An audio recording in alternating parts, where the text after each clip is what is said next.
હરિયમ તાણમ નમો સિદ્ધાણમ નમો આયર્યાણમ નમો વજ્જાયાણમ નમો લોયે સમસાણમ એસો પંચન મુક્કારો સમપાવ પણાસણો મંગલાનંચ સભ્યેસિમ પડમમ ભવૈ મંગલમ આદિમમ પૃથ્વીનાથમ આદિમમ નિષ્પરિગ્રહમ આદિમમ તીર્થનાથમ ચ હર્ષવસ્વામિનમ સ્તુમહં સુધા સદર્વાગ્જોષ્ણા નિર્મલીકૃતદિમ્મુખ મૃગલક્ષ્મા શાંતિરી શાંતિનાથ નમસ્તુભં શ્રેષ્યા મંગલકરી સદ્મશ્રીયુક્ત શંખેશ્વર પાર્થનાથ શ્રી કુજરાવલા પાર્શ્વનાથ દુર્વાર સંસાર ભયાચ્ચ રક્ષ મોક્ષસ્ય માર્ગે વરસાર્થવાહમ જય યે જગજીવ જોણી વિયાણવો જગગુરુ જગાણંદો જગણાહો જગબંધુ જય જગપ્રિયામહૈવમ જય શુયાણમ પભો તિથૈરાણમ અપચ્છિમો જય જય ગુરુલોગાણમ જય મહાબ્બા મહાવીરો ઓંકારમ બિંદુ સંયુક્તમ નિત્યમ ગાયંતિ યોગિનમ કામદમ મોક્ષદમ ચૈવ ઓંકારાય નમો નમઃ સર્વારિષ્ટ પ્રણાસાય સર્વાભીષ્ટાર્થધારિણે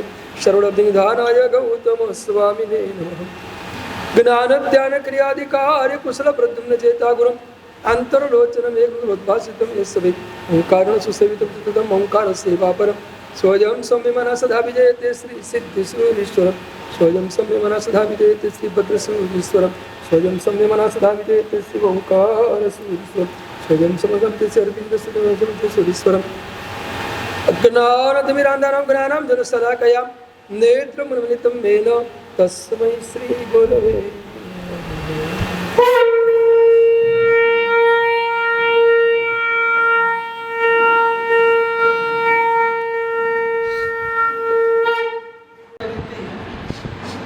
जगत सब देखता होला निज सत्ता ये शुद्ध शौर्य देखता होला पर परिणति अद्वैत पड़े देखता होला भोग्य पड़े निज शक्ति गवेषता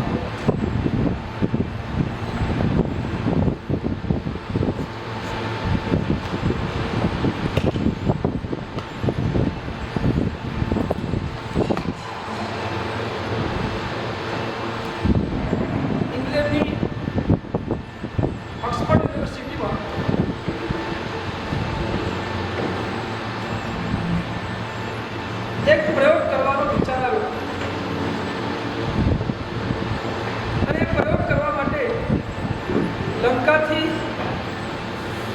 20 બૌદ્ધ ભિક્ષુઓને બોલાવવા પડ્યા. પ્રયોગ એ હતો કે જે બૌદ્ધ ભિક્ષુઓ લંકામાં વારંવાર કરી રહ્યા હતા, બૌદ્ધ ભિક્ષુઓ આગ ઉપર ચાલવાની પ્રક્રિયા, આગ ઉપર ચાલવા. આપણને થોડું આશ્ચર્ય જરૂર લાગે કે આગ ઉપર કેવી રીતે ચાલી શકે, આગનો સ્પર્શ સુદ્ધા નથી કરી શકાતો, તો આગ ઉપર ચાલવું તો કેટલી બધી દૂરની ઘટના છે. પણ બૌદ્ધ ભિક્ષુઓ વારંવાર આ પ્રયોગ કરે અને આગ ઉપર ચાલે, આ છેડેથી પેલા છેડા સુધી જઈને બતાવી દે ચાલી શકાય છે. ઇંગ્લેન્ડની આ ઓક્સફોર્ડ યુનિવર્સિટીના સંચાલકોને ખબર પડી કે આ એક પ્રયોગ થઈ શકે છે, આપણે એ પ્રયોગ ઇંગ્લેન્ડમાં કરવાનો છે.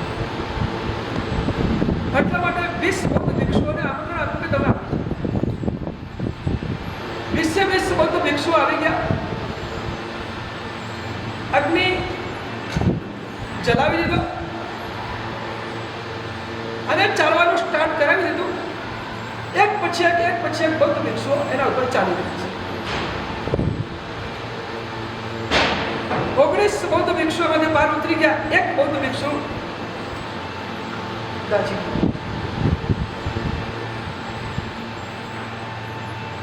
આ દ્રશ્ય જોયા પછી ઇંગ્લેન્ડના એક માણસે પણ ઉભા થઈને નક્કી કર્યું મારે પણ આ પ્રયોગ કરવો છે, અને એ પણ એ અગ્નિ ઉપરથી સડસડાટ ચાલી ગયો. પણ એક બૌદ્ધ ભિક્ષુ દાજી પાછળથી એનું સંશોધન કર્યું કે આ દાજો કે,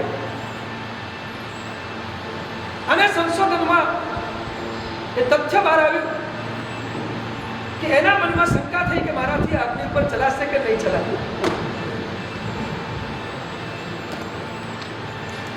એકમાત્ર શંકા થઈ અને શંકાના કારણે દાજી અત્યાર સુધી જે ચાલતા હતા એ બધા એ દ્રઢ વિશ્વાસ અને સદન ચાલતા કે આપણને કંઈ થાય નહીં, આપણે નીકળી જઈશું. તો શંકા શંકા એ જેમ દજાડે છે એમ જ્ઞાયક ઉપરની શ્રદ્ધા ન હોય ને શંકા હોય તો એ સંસારમાં રહેવાનો છે.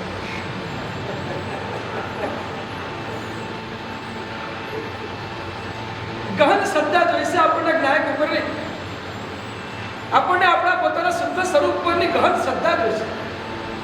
અત્યારે ઊંડાણમાં એ શ્રદ્ધા બરાબર પ્રવેશશે ત્યારે જ આપણે જ્ઞાતા દ્રષ્ટા ભાવમાં જઈ શકીશું. જ્યાં સુધી જ્ઞાયક ઉપરની શ્રદ્ધા મજબૂત નહીં બને, જ્ઞાયક ઉપરની આપણી પકડ જ્યાં સુધી મજબૂત નહીં બને ત્યાં સુધી જ્ઞાતા દ્રષ્ટા ભાવમાં જવું બહુ મુશ્કેલ છે. હું માત્ર જોનાર અને જાણનાર છું. આ શ્રદ્ધા આપણા આત્મ સ્વરૂપ માટે જ્યાં સુધી આપણને અંદરથી બરાબર દૃઢ શ્રદ્ધા પ્રગટશે નહીં ત્યાં સુધી જ્ઞાતા દ્રષ્ટા ભાવ ક્યારે પણ આવી શકશે. અને એટલે જ 4 દિવસની આપણી આ વાંચના કે પ્રવચનનો આજે સાર એટલો જ કહેવો છે, હું જ્ઞાયક છું એના ઉપર પૂર્ણ શ્રદ્ધા પ્રગટાવો, પૂર્ણ શ્રદ્ધા.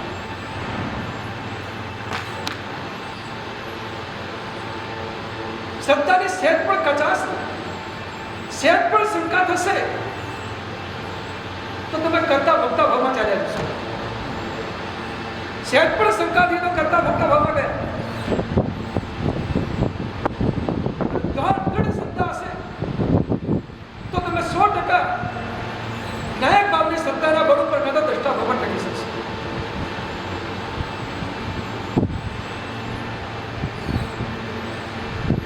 આપણું દ્રવ્ય પૂર્ણ છે અને પૂર્ણ દ્રવ્ય ઉપરની શ્રદ્ધા એ જ્ઞાયક ઉપરની શ્રદ્ધા છે. ઈશોપનિષદનું એક સરસ મજાનું સૂત્ર, જે પહેલું સૂત્ર છે, અપૂર્ણમદઃ પૂર્ણમિદં અપૂર્ણમદઃ પૂર્ણમિદં પૂર્ણાત પૂર્ણમ ઉદચ્યતે પૂર્ણસ્ય પૂર્ણમ આદાય પૂર્ણમ એવ અવશિષ્યતે. બહુ મજાનું આ ઈશોપનિષદનું સૂત્ર છે, પણ એને ઊંડાણથી વિચારીએ તો એમ લાગે કે ઈશોપનિષદનું આ સૂત્ર આપણા જૈન દર્શનની દ્રવ્ય અને પર્યાયની વ્યાખ્યાને બહુ મજબૂત રીતે પ્રગટ કરી દીધી છે. દ્રવ્ય પૂર્ણ છે, ઓમ પૂર્ણમ અદઃ. ઈશોપનિષદનું આ સૂત્ર ઓમ પૂર્ણમ અદઃ. ઓમ એટલે સચ્ચિદાનંદ, પૂર્ણમ એટલે પૂર્ણ સ્વરૂપી, અદઃ એટલે પરબ્રહ્મ. પરબ્રહ્મ સચ્ચિદાનંદ સ્વરૂપ છે, પૂર્ણ છે. પૂર્ણાત પૂર્ણમ ઉચ્યતે, પૂર્ણથી પૂર્ણને કહેવાય છે. આ જગતમાં બધા દ્રવ્યો પૂર્ણ છે. આપણી જૈન દર્શનની ફિલોસોફીમાં બધા દ્રવ્યો પૂર્ણ જ છે, કોઈ દ્રવ્ય અપૂર્ણ છે જ. ઉત્કલ દ્રવ્ય પણ પોતાની રીતે પૂર્ણ છે, તો જીવ દ્રવ્ય પણ પોતાનું પૂર્ણ છે. સત દ્રવ્ય મય આખું જે જગત પૂર્ણ જ છે. અને પૂર્ણ હોવાથી એને પૂર્ણ કહેવાય છે. પૂર્ણસ્ય પૂર્ણમ આદાય પૂર્ણમ એવ અવશિષ્યતે. આ પાછળની જે પંક્તિ છે બહુ અદ્ભુત અને કમાલની પંક્તિ છે.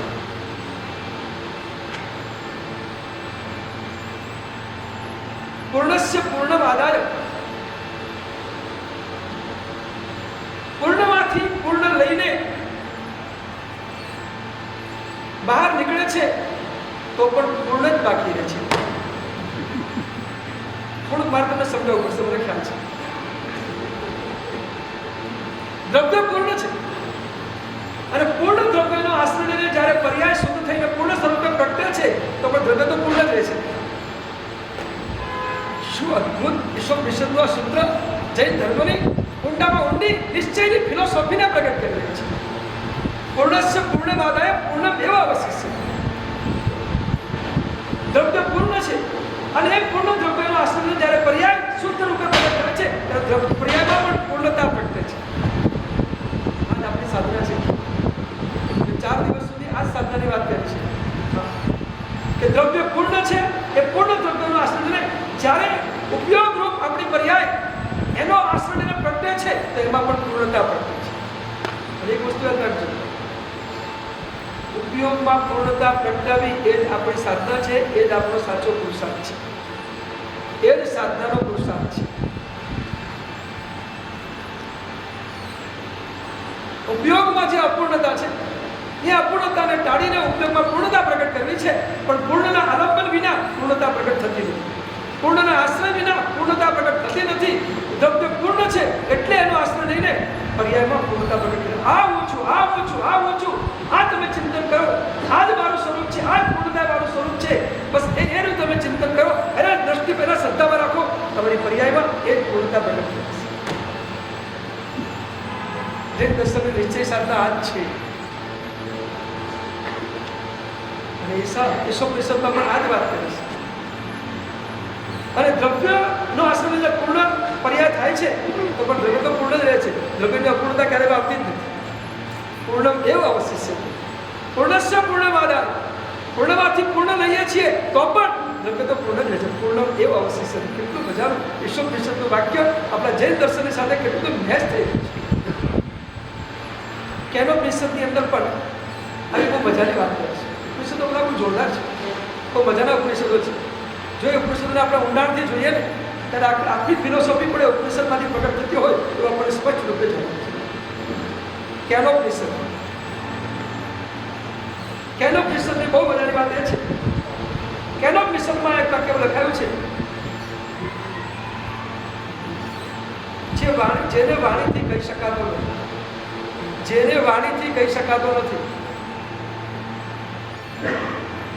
પણ જે વાણીને બોલવા પ્રેરિત કરે છે એને તું બ્રહ્મ જાણ.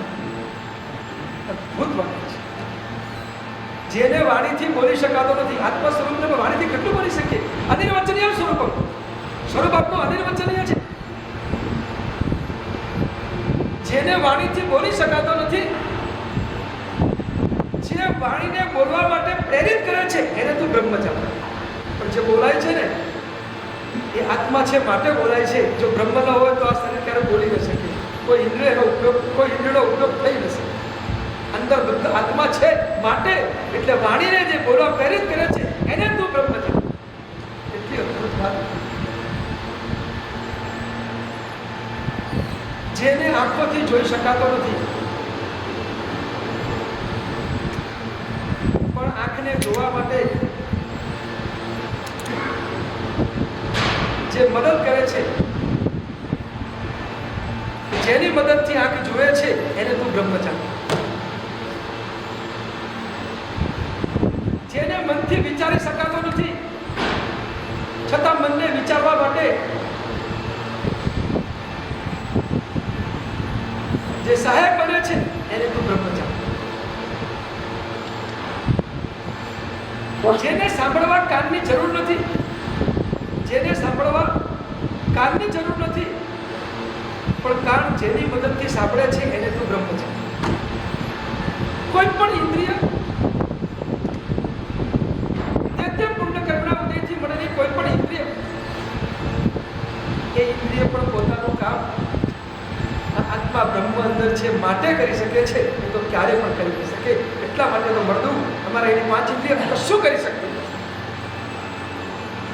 કેટલી આત્મસિદ્ધિ કેનોપનિષદ આ રીતે સરસ શબ્દોમાં રજૂ થઈ રહી છે. આપણને લાગે કે ઉપનિષદોમાં પણ કેટલી અદ્ભુત ફિલોસોફી આત્મજ્ઞાન અને બ્રહ્મજ્ઞાન કરાવતી ફિલોસોફી છે.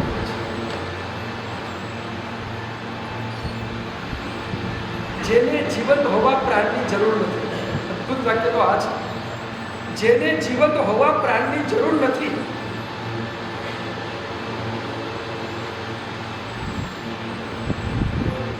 પ્રાણ એટલે કે શ્વાસોશ્વાસ જેને લીધે જીવંત છે એને તું બ્રહ્મ જાણ.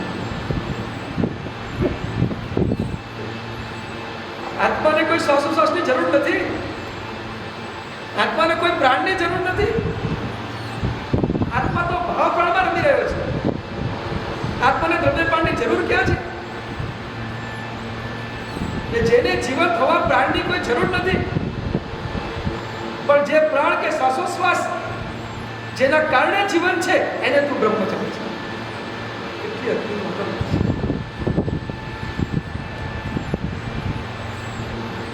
આત્મ સાક્ષાત્કારથી જેને જાણી શકાય છે, અનુભવી શકાય છે એ આત્મા છે. આત્મ સાક્ષાત્કારથી જેને જાણી શકાય છે, અનુભવી શકાય છે તે આત્મા છે. અને આ બ્રહ્મ જ્ઞાન જેને પ્રાપ્ત થાય છે એ અમરત્વને પ્રાપ્ત થાય છે, પછી અજન્મા બને છે અને અમર બને છે. આવી સરસ વાત કેરળ ક્ષેત્રમાં લખી છે. આ આવી જ્ઞાયક ઉપરની શ્રદ્ધા એને મજબૂત કરવી છે. હું જ્ઞાયક જ છું અને જોરદાર જમવું, જોરદાર અતલ ઊંડાણમાં આ શ્રદ્ધા ક્યાંય ખસે નહીં. અડધી રાત્રે આપણને કોઈ પૂછે તું કોણ છે અને આપણા પાસે અવાજ નહીં હું જ્ઞાયક છું. અત્યારે તો આપણને કોઈ પૂછે તું કોણ છે કે હું ફલાણા ફલાણા ભાઈ છું. આપણું ઓળખાણ આપણે આપી જ આપીએ છીએ. અત્યારે લગભગ અડધી રાતે ઉઠાડીને કોઈ પૂછે તમે કોણ છો, તમે નામ જ કહેશો. હું જ્ઞાયક છું એ શબ્દ નીકળે છે ક્યારે? હું જ્ઞાયક છું નહીં નીકળે. કેમ? હજુ આપણે ઘૂંટ્યું જ નથી એને, શ્રદ્ધામાં એને બરાબર દૃઢીભૂત કર્યું જ નથી. અને એટલા માટે અત્યારે કર્મના ઉદયથી જે વ્યક્તિત્વ મળ્યું છે એ વ્યક્તિત્વ એટલે હું એમ સમજીને જ આપણે ચાલી રહ્યા છીએ. આ જ આપણી મોટી ભ્રાંતિ છે અને આ ભ્રાંતિને કરવા માટે જ આ સ્વાધ્યાયની આપણે જરૂર છે. આ સ્વાધ્યાય આ ભ્રાંતિ વિના નીકળી પણ નહીં શકે. જે ભ્રાંતિ અનાદિકાળથી અંદર ઘર કરી ગઈ છે, જે ભ્રાંતિ અનાદિકાળથી આપણા અનકોન્શિયસમાં સંસ્કાર રૂપે પડેલી છે, એ અનાદિકાળની એ ભ્રાંતિને કાઢવા માટે કેટલો પુરુષાર્થ કરવો પડશે. અને પુરુષાર્થ એ આ છે, શ્રદ્ધા એ સૌથી મોટો પુરુષાર્થ છે. હું જ્ઞાયક છું એ શ્રદ્ધા એ જેટલું ભૂંડાશે એટલી અંદરમાંથી આ હું નથી ઓટોમેટિક નીકળ્યા જ કરશે. એક જ્ઞાયક તત્વને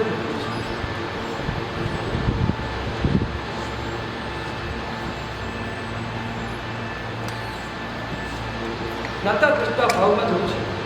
तुम्हें प्रभु जाने करेंगे जग सब देखता हो लाल. प्रभु તમે જ્ઞાયક છો. આવું જ જ્ઞાયક સ્વરૂપ મારી પણ ભીતર પડેલું છે. પણ પ્રભુ તમે તમારા જ્ઞાયક સ્વરૂપને પર્યાયમાં પ્રગટ કરીને અનુભવી રહ્યા છો અને એટલે કાતા દ્રષ્ટા ભાવે તમે આખા જગતને જોઈ રહ્યા છો. જ્ઞાયક સ્વરૂપ જ્યારે પર્યાયમાં પ્રગટ થાય છે ત્યારે કાતા દ્રષ્ટા ભાવથી જગત જોવાય છે. જોવાનું કામ તો પર્યાયથી થાય છે. બહુ અદ્ભુત ફિલોસોફી છે. થોડા ઊંડા ઉતરજો તો સમજાશે, નહીં તો કદાચ થોડો પદ્ધતિ પણ જશે. એક જ્ઞાયક સ્વરૂપ પર્યાયમાં પ્રગટ થાય, ઉપયોગનું પરિણામ પ્રગટ થાય ત્યારે એ પરિણામ દાદા દ્રષ્ટા ભાવ રૂપે આખા જગતને જોઈ શકે.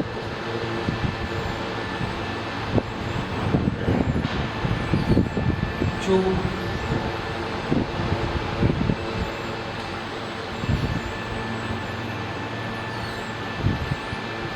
દર્પણ જોવાનો ભાવ સાક્ષી લેવો કે પછી ઉપયોગ જ્ઞાનને ગાયકને પકડી લેવો.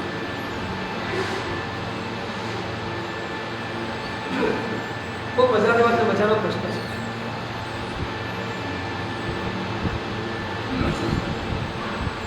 ઉપયોગ જ્ઞાયકને પકડે છે ત્યારે ઉપયોગ સહજ રીતે સાક્ષી બની જાય છે.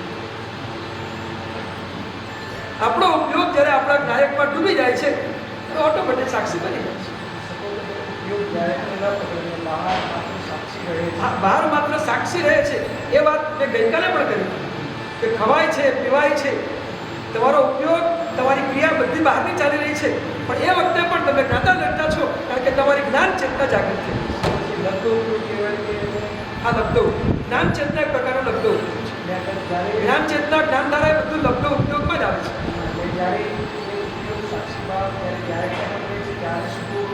ત્યારે શુદ્ધ ત્યારે ભીતરમાં ગયો છે, તે શુદ્ધ અંદર જ્ઞાન ચેતના પ્રત્યે છે એટલા અંશમાં શુદ્ધ છે. યાદ રાખો, જેટલા અંશમાં જ્ઞાન ચેતના પ્રત્યે એટલા અંદર શુદ્ધ છે તો અશુદ્ધિ ક્યાં છે?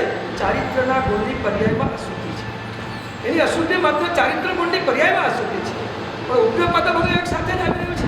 એટલે ચારિત્ર ગુણની પર્યાયમાં અશુદ્ધિ પ્રગટ થઈ રહી છે, પણ જ્ઞાન અને દર્શન ગુણની પર્યાયમાં જે શુદ્ધિ છે એ શુદ્ધિ તો એની ત્યાં પણ ચાલુ જ છે. અને એટલે શુદ્ધિ અને અશુદ્ધિ બંનેનો કોમ્પોઝિશન છે, બંને સાથે જ છે. જ્યારે જ્ઞાતા દ્રષ્ટા ભાવમાં આપણે જઈએ છીએ, ઉપયોગ જ્યારે પરમાં ગયો હોય ત્યારે જ્ઞાતા દ્રષ્ટા ભાવમાં જો આપણે જઈએ એ વખતે પરમાં ઉપયોગ ગયો માટે આપણી ચારિત્રની પરિણતિ પરમાં એટલે અશુદ્ધ બને. પરમાં ગયો તો અશુદ્ધ બને.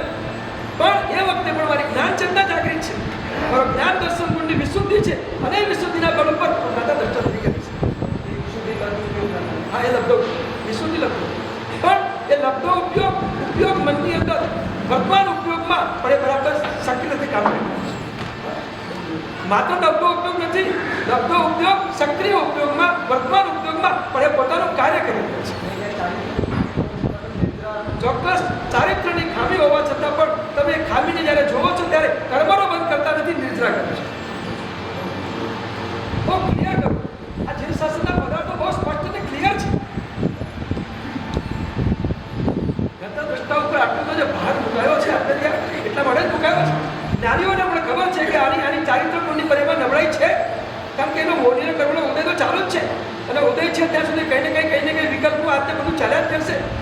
ક્યાંક એ ક્રોધમાં જશે, ક્યાંય માનમાં જશે, લોભમાં જશે, માયામાં જશે, વેદમાં જશે, વેદના ઉદયમાં જશે, વાસનામાં જશે, કોઈ પણ જગ્યાએ જશે, કારણ કે ચારિત્રની નબળાઈ છે. નબળાઈ છે માટે જવાનો જ છે, ઉદય છે માટે જવાનો છે. પણ જ્ઞાન અને દર્શન ગુણની વિશુદ્ધિ એને ભેદ ઉભો રાખીને કામ કરે છે. એક છેડો પોતાના ત્યાગ સાથે પકડાયેલો છે, બીજો છેડો બહાર જાય છે.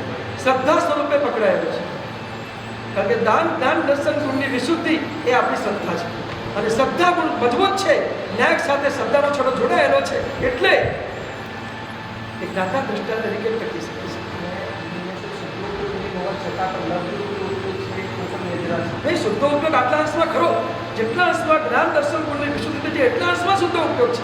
એટલા માટે આપણે ત્યાં નિર્વિકલ્પતા અંશે પ્રગટ થાય છે. એક સાથે સંપૂર્ણ નિર્વિકલ્પતા નથી આવતી, એ 13મે ગુણસ્થાનક આવે, ચોથાથી નિર્વિકલ્પા ધીમે ધીમે શરૂ થાય છે. આંશિક નિર્વિકલ્પા છે. ચોથા પછી 5મે 6મે 7મે જેમ તમે ગુણસ્થાનકના ક્રમ ચડતા જાઓ, એટલે ગુણસ્થાનક કરતા પણ તમારી જેમ શુદ્ધિ અંદરથી ઉપયોગની વધતી જાય તેમ ગુણસ્થાનક શરૂ થઈ જાય. ગુણસ્થાનકની શુદ્ધિ નથી, શુદ્ધિથી ગુણસ્થાનક છે. મજા છે.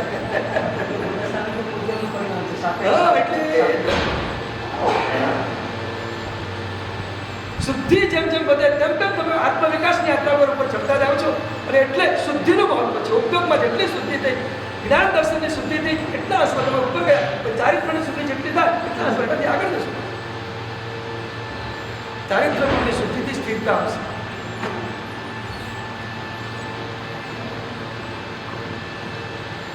એટલા માટે તો ચારિત્રને સ્થિરતા સ્વરૂપ કહે છે. ચારિત્ર સ્થિરતા સ્વરૂપ છે. હા, ચોખ્ખી આંશિકપણું છે માટે તો આપણે બધી અનુભૂતિ કરી શકીએ છીએ. આત્માની અનુભૂતિ પણ આંશિક નિર્વિકલ્પતાથી જ છે. સંપૂર્ણ નિર્વિકલ્પ પહેલો ગુણસ્થાનક આપ્યું છે, એ સંપૂર્ણ ઉજાગર દશા છે. આ ચોથું ગુણસ્થાન આંશિક નિર્વિકલ્પ. આંશિક એટલે કેટલી? દર્શનના ચારિત્રની અંશે થયેલી શુદ્ધિ, અર્થાત ચારિત્રની અંદર અનંતાનુબંધી જે તૂટી ગયું, તીવ્ર કસાત્મક જે વિભાવો હતા એ તૂટી ગયા, બસ એટલી જે શુદ્ધિ થઈ એ શુદ્ધિ આંશિક શુદ્ધિ છે. યાદ રાખજો, કસાયો ગયા વિના સ્થિરતા ક્યારેય પણ આવતી નથી. કસાય એક ચંચળતાનું કાર્ય છે. આપણા ઉપયોગમાં રહેલી ચંચળતા, કસાયની મંદતા નહીં, કસાયનું તૂટવું. કસાયની મંદતા તો પહેલે ગુણસ્થાનકે પણ હોઈ શકે. કસાયની મંદતા પહેલે ગુણસ્થાનકે, કસાયની મંદતા ઉપર કોઈ આત્મવિકાસનો એટલો તો ક્રમ નથી, એ સામાન્ય વિકાસ છે. પણ કસાય તૂટે, કસાય નાશ પામે, નાશ થતો જાય, પછી સમજો કે હવે આત્મવિકાસની ગાડી આગળ પચાવી છે. કસાય એ ચંચળતા પેદા કરે છે.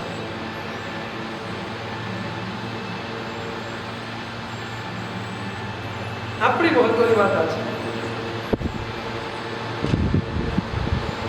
આ કસાય, આ ચંચળતા, આ બધી એ બધાને આપણા આત્મામાંથી, ઉપયોગમાંથી આપણે દૂર કરવી છે. એનો ઉપાય શું? એક પૌરાણિક કથા કરી, ગામના લોકોને કથા કરી, અને કથામાં કહીએ તો પાપથી ડરો, પાપથી ભાગો, અને પાપની સામે લડો. વ્યવહાર ધર્મ તો આ જ છે. હું પણ કહું છું, વ્યવહાર ધર્મમાં આ જ વાત છે. જ્યાં સુધી નિશ્ચયમાં ન પડી જાય ત્યાં સુધી વ્યવહારમાં તો આપણે આ જ કરવાનું. પાપથી ડરો, પાપથી ભાગો, અને પાપની સાથે લડો. પૌરાણિક કથાકાર આ કથા કરી રહ્યો. લોકોને સમજો પાપથી ડરો, પાપથી ભાગો, પાપથી લડો. એક માણસ એ સભામાં બેઠો, સાંભળતા એકદમ ઉભો થઈ, કે છે, એ બકવાસ બંધ કર,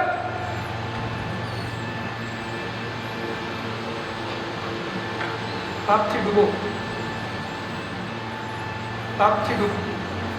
પાપથી ડૂબી મરો. એટલું બોલીને તો ભાગી ગયો, બરાબર નથી? એટલું કથાકાર ચિંતનમાં પડી ગયું. આપણે શું કહેવા માંગે? લોકોએ કીધું કે પાગલ માણસ છે, તમે તમારી કથા ચાલુ રાખો. પણ પેલો કથાકાર કંઈક એની પણ યોગ્યતા પ્રગટી હશે. એટલે કથાકારે જે પેલો વ્યક્તિ બોલ્યો કે પાપમાં ડૂબી મરો, કંઈક રહસ્યમય વાત છે. કે જે બોલ્યો છે એના મોઢા ઉપરની ચમક, એના મોઢા ઉપરની દીપ્તિ કોઈ અદ્ભુત છે, ક્રાંતિ અદ્ભુત છે. અને એ તો કથાકારોને મૂકીને ભાગ્યો પેલાની પાછળ. અને મનમાં એમ નક્કી કર્યું કે આ જરૂર પરમહંસનો આત્મા લાગે છે. પરમહંસ છે ને પાગલ જેવા જ લાગે, પરમહંસો પાગલ જેવા જ લાગે હંમેશા. આ કોઈ પરમહંસ માણસ લાગે છે, પાછળ દોડો અને એની સાથે ભેગો થઈ ગયો. કે છે ભલે સમજી તમે સૂત્ર તો મને આપ્યું, પણ ભાષ્ય તો કરો. સૂત્ર તો આપ્યું પણ ભાષ્ય તો કરો. તો કે બેસ, તને કથા સંભળ. એમ કરીને એ પરમહંસે બધી કથા સંભળ. તો મજાની આ વાત છે. અને એને કીધું કે જો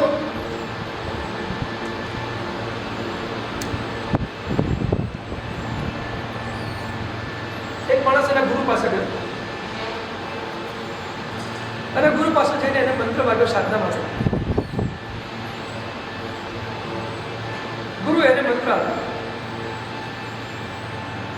શિષ્ય એને ગુરુને કહેલું, ગુરુદેવ બહુ અશાંતિ છે, શાંત થવા દો. શાંત થવા એવો મંત્ર, શાંત થવા એવો મંત્ર. ગુરુ એને મંત્ર આપ્યો.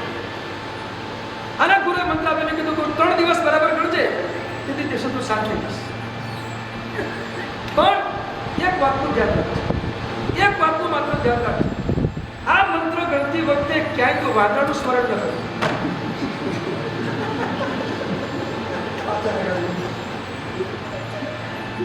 બહુ કથા મજાની છે. ક્યાંય તું વાદળનું સ્મરણ નહીં કરતો. 3 દિવસ તો પડે, 3 વર્ષ લાગે ને તો ઠેકાણું નહીં પડે. તમે સમજી ગયા? પેલો પરમહંસ તો આટલું કે બસ ભાઈ વાત ખતમ થઈ ગઈ, હવે તો આગળ સમજી લેજો. પેલો પાછો ગયો ગામમાં અને જઈને એને વાત શરૂ કરી. પાપથી ડરો નહીં, પાપથી ભાગો નહીં, પાપ સામે લડો. તો લોકો કે કરવાનું શું? શાંતિથી જો. એક મજાની વાત છે. તમે ક્રોધ સામે લડશો તો ક્રોધ વધુ ને વધુ અંદરથી પ્રગટ થશે. તમે લોભ સામે લડશો તો લોભ વધુ ને વધુ પ્રગટ થશે.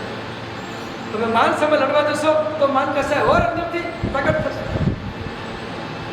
કોઈ પણ કશે સામે તમે લડશો તો અંદરથી તમને વધુ ને વધુ યાદ આવ્યા જ કરશે, યાદ આવ્યા જ કરશે, યાદ આવ્યા જ કરશે. તમે નક્કી કરો કે મારે કોઈકની ભૂલને ભૂલી જવી છે. નક્કી કરો કોઈની ભૂલને ભૂલી જવી છે, તો ભૂલવા માટે તમારે વારંવાર એને યાદ કરવી પડશે. આ તો સાયકોલોજી છે, સાયકોલોજી છે. તો ભૂલને ભૂલવા માટે પ્રયત્ન કરશો, વારંવાર તમને યાદ આવ્યા કરશે અને એમાં જ સગન કરી જશે.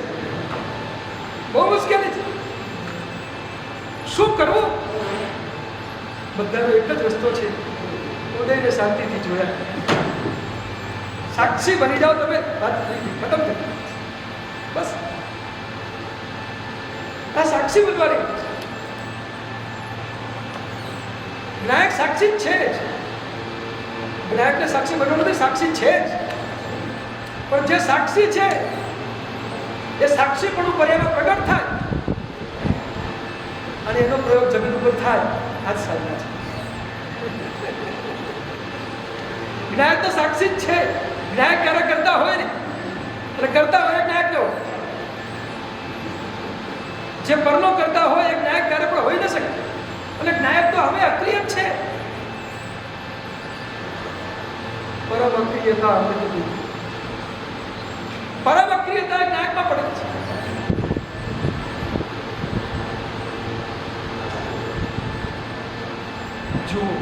સાક્ષી તમે પ્રભુ જાણે દેખતા હોના આ રીતે આખા જગતને આપણે માત્ર જોવાનું બસ. દર્પણ અને ફોટા વચ્ચે થોડું અંતર છે. દર્પણ અને ફોટો બે વચ્ચેનું અંતર છે. કેવો ફોટો અને દર્પણ બે વચ્ચેનું અંતર શું?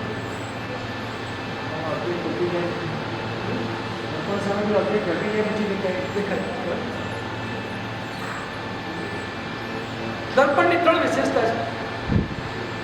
જેવું છે એવું દેખાડશે, જેવું છે એવું દેખાડશે. ફોટાની વિશેષતા છે તમે જેવું ધારો, જેવું દેખાડવા ઈચ્છો તેવું તમને દેખાડશે. ફોટો પ્રદાન કરી જઈને તૈયાર થઈને જાય એકદમ. દર્પણની સામે તૈયાર થાક ન થાવ, તમે જેવા છો એવું બતાવી દેશે. તમે ઈચ્છો એવું દર્પણ નહીં બતાવે. દર્પણનું કામ તમે જેવા છો એવું બતાવવાનું. ફોટામાં તમે ધારો એવું તમે તમારું ચિત્ર ઊભું કરી શકો છો.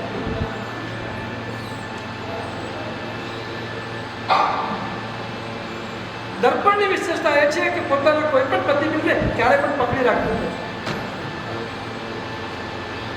કોઈ પ્રતિબિંબને પકડી લીધા, આવ્યું અને ગયું, આવ્યું અને ગયું, આવ્યું અને ગયું. દર્પણ તો એનું એ જ રહેવાનું છે. એનું એ જ રહેવાનું છે, આવ્યું અને ગયું. ગમે તેટલા દૃશ્યો દર્પણની સામે આવે, એ દૃશ્યની કોઈ અસર દર્પણ ઉપર નથી. ફોટો એ પ્રતિબિંબને પકડી રાખે છે, છોડી શકતો નથી. અને છેલ્લી મજાની દર્પણની વિશેષતા મજાની એ છે, ગમે તેવા પ્રતિબિંબો સામે આવે એનો કોઈ પ્રતિસાદ દર્પણ ક્યારે આપતું જ નથી. ગમાનો પ્રતિસાદ આપતો નથી, અણગમાનો પ્રતિસાદ આપતો. ગમા અને અણગમામાંથી દૂર છે એનું નામ દર્પણ છે. દર્પણ જેવા શું મજાની વિશેષતા છે. દર્પણમાં રોજ જોવો છો તો ખરા 3 ટાઈપ, પણ દર્પણ જેવા બની જાય.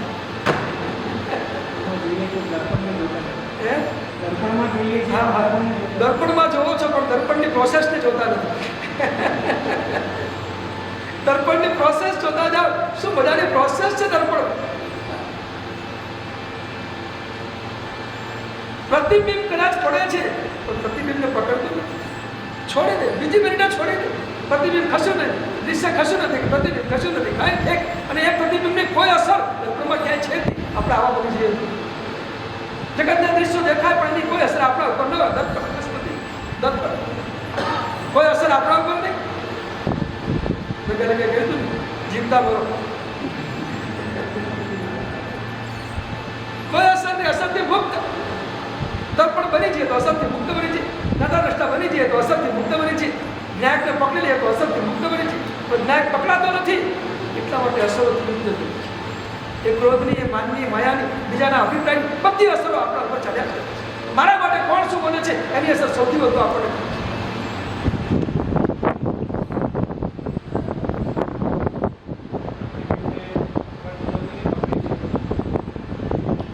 દર્પણનો સ્વભાવ નથી પકડવાનો, ન્યાયનો સ્વભાવ નથી ક્યાંય કોઈ પર્યાયને પકડવાનો. પર્યાય આવે ને જાય, આવે ને જાય, પર્યાયને પકડવાનો સ્વભાવ ન્યાય પાસે છે જ નહીં. એ દર્પણની જેમ શુદ્ધ સ્વરૂપે બેઠેલું છે. બસ સ્વભાવ જ છે. એ લોકો પકડતો નથી, એમની સ્વભાવ જ છે નહીં પકડવાનો. અંદર પકડાતું નથી કઈ. આપણે પકડીને બેસીએ છીએ એનો મતલબ એ છે આપણી પર્યાયમાં આટલી અશુદ્ધિ છે, આપણે પર્યાયની અશુદ્ધિ છે. દ્રવ્યમાં અશુદ્ધ નથી કાંઈ. હંમેશા હું કહું છું દ્રવ્ય શુદ્ધ જ છે. જે કંઈ અશુદ્ધિ છે બધી ક્યાં છે? પર્યાયમાં જ છે. બસ આ બધા વાક્યોને બરાબર ગોઠવી રાખજો. અને તમે તમારા જીવનમાં એ બધા વાક્યોનો ઉપયોગ કરશો તો ઘણી બધી સાધનામાં બધું તમને ઉપયોગ થશે. કારણ કે આ બધું તત્વજ્ઞાન આખર તો આપણા સાધનામાં ઉપયોગ કરવું છે. આ માત્ર જાણકારી માટે નથી, સાધનામાં આપણને આ બધું સહાયક બને એટલા માટે છે. નહીં તો અભવ્યનો આત્મા આપણા કરતાં નવપૂર્વનું જ્ઞાન ધરાવે છે. પણ નવપૂર્વનું જ્ઞાન એના માટે કોઈ ઉપયોગી નથી બનતું, અને આત્મા માટે કોઈ ઉપયોગી નથી બનતું. બીજા માટે ગમે તેટલું ઉપયોગી બની શકે, પોતાના માટે નથી બનતું.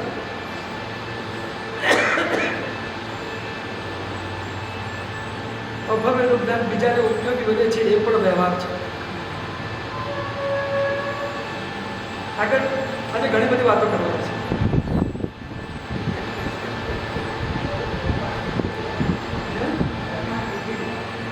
શું છે દર્પણ?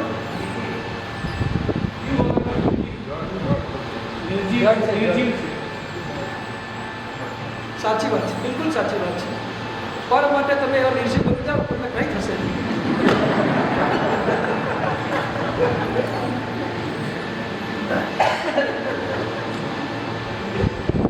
આ વાત બનવાનું છે આપણે. પર માટે જડ બની જાય કઈ નહીં, સારું છે શું ખોટું છે? કોઈ પરની અસર તો થાય નહીં, પર માટે આપણે જડ બની ગયા શું ખોટું છે?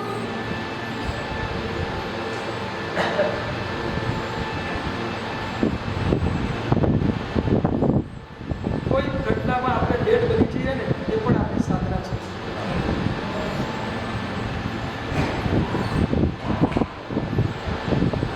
જ્યાં ક્રોધ આવે ત્યાં ડેટ બની જાઓ, જ્યાં માન આવે ત્યાં ડેટ બની જાઓ, જ્યાં માયાનું નિમિત્ત આવે ડેટ બની જાઓ, લોભનું નિમિત્ત આવે ડેટ બની જાઓ. બસ એની કોઈ અસર તમે થાય જ નહીં, પતી ગયું, પૂરું થયું, છોડો.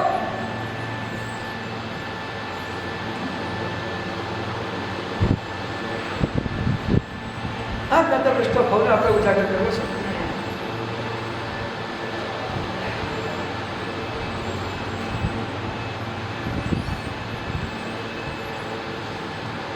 આચાર્ય સૂત્રમાં એક સરસ પદ બોલે છે કે મધ્ય ઉવાહી પાસકસ્ય,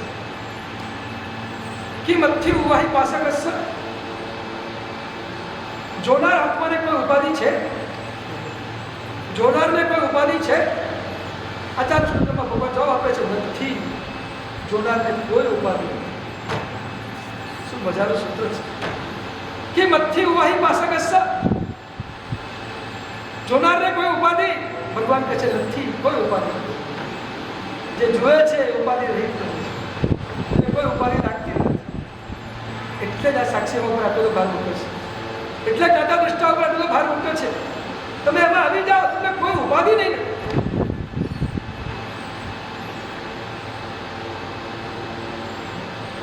જેને જોતા આવડે છે એ સમાધિમાં રહી શકે છે.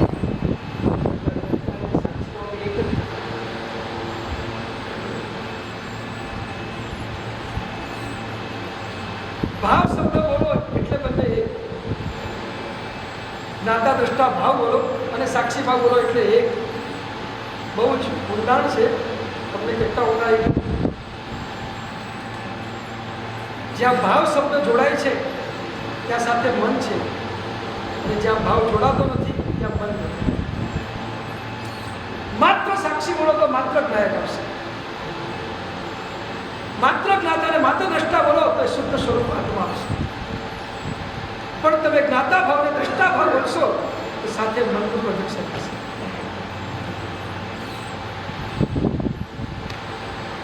ભાવ મનનો વિષય છે અને જોવું અને જાણવું એ આત્માનો વિષય છે.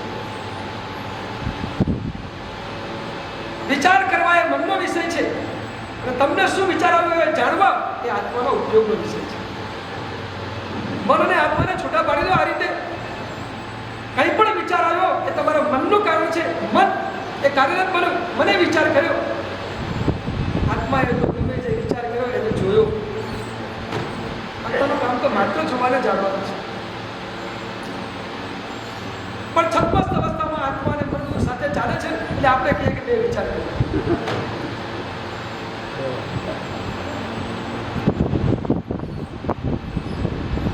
જ્ઞાતા દ્રષ્ટા ભાવ મજાની સાધના. બસ આજે થોડીક વાત કરી આ જ્ઞાતા દ્રષ્ટા ભાવને ઉજાગર કરવા, જ્ઞાતા દ્રષ્ટા ભાવને પ્રગટાવવા માટે કઈ સજ્જતા અને તકલીફ આપવી છે.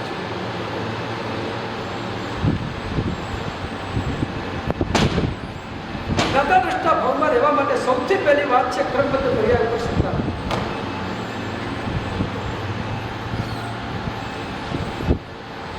એક દૃષ્ટાંતથી તમને સમજાવવા માટે સીધું તમને નહીં સમજાય. ક્રમબદ્ધ પર્યાય ઉપર શ્રદ્ધા. બધી આપણી પર્યાયો ઉદય કરતા આપણી બધી પર્યાયો ક્રમસર ક્રમબદ્ધ રીતે આવી જ રહી છે, આવી જ રહી છે.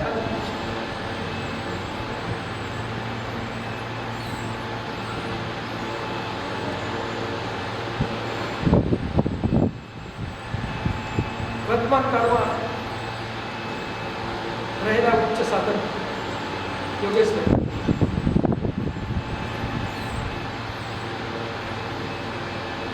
અદભુત એમની સાધના છે.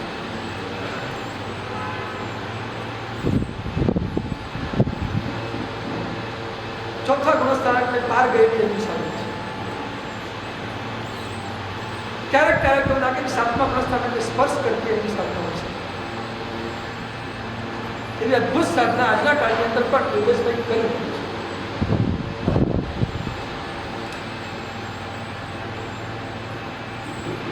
ભયંકર ગરમીના દિવસોમાં ઇન્દરની ગુફામાં ગયો. ચારે બાજુથી પહાડ તપતો હોય,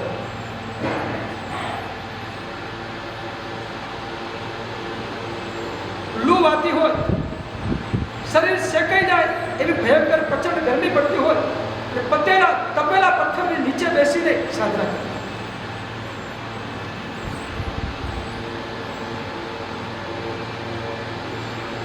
એક વાર એક ગુફામાં ગયો. નિર્વિકલ્પક સ્વભાવ, નિર્વિકલ્પકતાને પ્રગટ કરવાની એક સાધના એમની અંદર ચાલી. બધું જોઈ લે અને જોવાથી નિર્વિકલ્પકતા પ્રગટ છે. વિકલ્પથી નિર્વિકલ્પકતા નહીં પડતી, માત્ર જોવાથી પ્રગટ છે. એ જોઈ રહ્યા, આંખ બંધ કરીને બસ નતા દ્રષ્ટાને સાક્ષી ભાવની એ સાધનામાં ડૂબેલા હતા.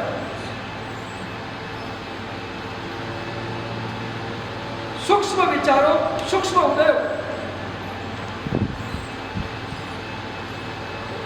એને પણ જોવાનું કામ એ વખતે કર્યું. આંખ બંધ હતી, સામે બીજું કઈ દૃશ્ય તો હતું, પણ મનોગત ભાવોમાં જે કંઈ પ્રગટ થઈ રહ્યું હતું ઉદયના અનુસાર એ જોયું.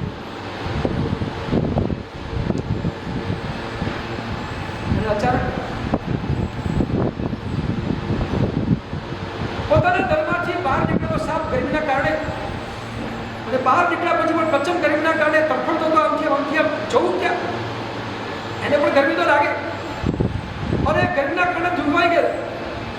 અને બરાબર યોગેશભાઈ જે ગુફામાં છે, ગુફાના ઉપરના ભાગ સુધી આવ્યો. ઉપરના ભાગથી થોડી ગુફા ખુલ્લી છે, અને સાપ આખી ગુફામાં નીચે ઉતરતો કે લટકતો કે ભાગ તમે સુધી નીચે, અને જ્યાં પડ્યો બરાબર યોગેશભાઈના પગની બાજુમાં.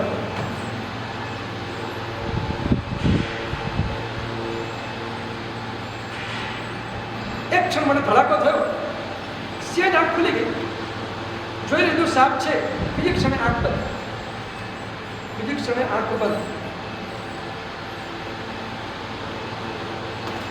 સાપ છે, સાપ છે.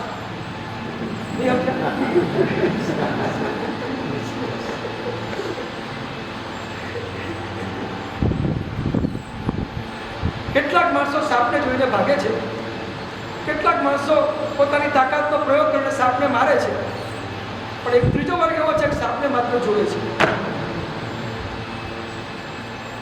માત્ર જોડે છે. બીજા વર્ગમાં યોગેશ કરે છે. બસ સાપ પડ્યો છે, બસ એક ક્ષણમાં જોઈ લીધું, આંખ બંધ કરી પોતાની સભામાં બેસી ગયા. બસ એમને ખ્યાલ છે, ક્રમબદ્ધ પર્યાય ઉપરનો પૂરો વિશ્વાસ છે. સાપની પર્યાય જે હશે એ સાપમાં ખુલશે, મારી પર્યાય જે હશે મારામાં ખુલશે. જે ક્રમમાં જે પર્યાય આવવાની છે એ પર્યાય પ્રગટ થવાની જ છે. થવા દો, થવા દો.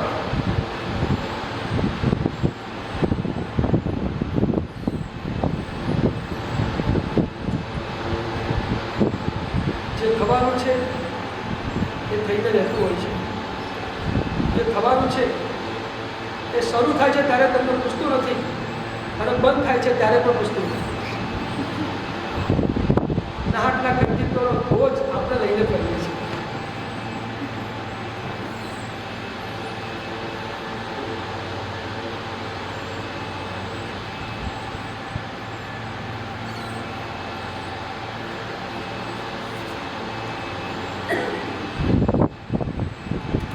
સાપને કંઈક કરી શકું, સાપને બગાડી શકું છું, આમ આ ઘટના આમ કરી શકું છું, એવો બોજ આપણે લઈને કરીએ. કશું કરી શકતા નથી અને છતાં બોજ લઈને કરીએ છીએ. બહુ કરું છું.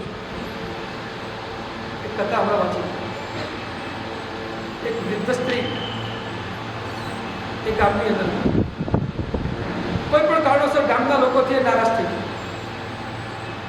તો નારાજ થઈ ગયા પછી વૃદ્ધ સ્ત્રીએ ગામના લોકોને કીધું હવે તમે બરાબર જોયું,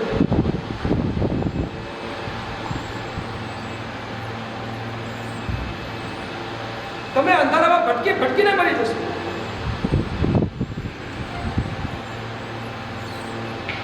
તો પૂછું કેમ? તો કે આ મારી મૂર્તિ છે ને તો એ કુકડે કુક કરે છે માટે તમે લોકો સૂર્ય ઉગે છે, એ કુકડે કુક કરે છે માટે સૂર્ય ઉગે છે ને એટલે તમને પ્રકાશ મળે. હવે હું તમારાથી નારાજ છું, મુર્ગે લઈને હું જતી રહીશ બીજા ગામ. પછી ક્યારે સૂર્ય ઉગશે ને ત્યારે તમે અંધારામાંથી બહાર નીકળશો, ભટકીને મરી જશો. નારાજ થઈ મરઘી લઈને નીકળી બીજા ગામમાં. ત્યાં સૂર્ય પ્રકાશ ચાલુ જોયું, મારી મરઘી મોકલી બોલે એટલે સૂર્ય ઉગે. પેલા લોકો તો હવે અંધારામાં મરી જ જવાનું, પણ એને ખબર નથી કે સૂરજ ઉગે છે ને એટલે મરઘી બોલે છે.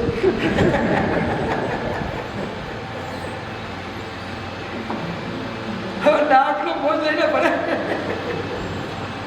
અને સમજાવું છું. આપણે આવું તો નથી કરતા, મારે કેવું છે કશું કરી શકતા નથી ને છતાં કરવાનો બધો આંખો લઈને આપણે ભરીએ છીએ. આ તો તકલીફ છે. સાપનો પર્યાય સાપની પાસે, મારો પર્યાય મારી પાસે. મારે તો માત્ર જોવાનું જ છે, હું થોડા કરું. મારી પર્યાય પ્રગટ થશે એને પણ જોવાની છે, સાપને મારે જોવાનું કોઈ કામ નથી. એની પર્યાય મારે જોઈને શું કામ છે? એની પર્યાયમાં મારે ચમચપાત ક્યાં કરો? મારે જોવાની કુતૂહલતા પણ શા માટે પેદા કરી? એ વિકલ્પ પણ શા માટે કર્યો?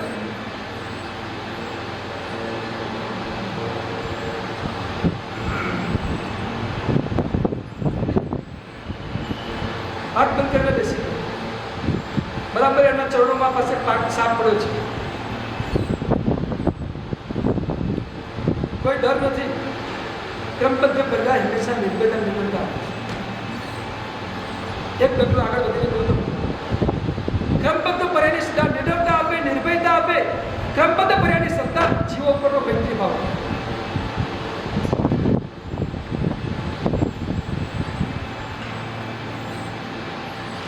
એના કર્મમાં જે હશે એનાથી થયા થશે. મારામાંથી હશે, મારાથી થયા કરશે. બસ કોઈને દુશ્મન કે એના પોતે દુર્ભાવ શા માટે કરો? કેવો મૈત્રી ભાવ તાકાત બહુ ગજબ છે. એના ઉપર એકવાર શ્રદ્ધા લાગી જશે ને પછી આ જગત તમને બસ એ સહજ એના સ્વભાવ પ્રમાણે બોલતું લાગશે. તમને લાગશે ને કે મારે કંઈ કરવાનું છે. એના સ્વભાવથી રડ્યા કરે, સ્વભાવથી ચાલ્યા કરે. દરેક દરેકનો પોતાનો સ્વભાવ છે, સ્વભાવ પ્રમાણે કામ કર્યા કરે. મારાથી થાય છે કે હું કરું છું એ વાત ભૂલી જાય. ક્રમબદ્ધ પર્યાની શ્રદ્ધા કર્તૃત્વને તોડી નાખશે.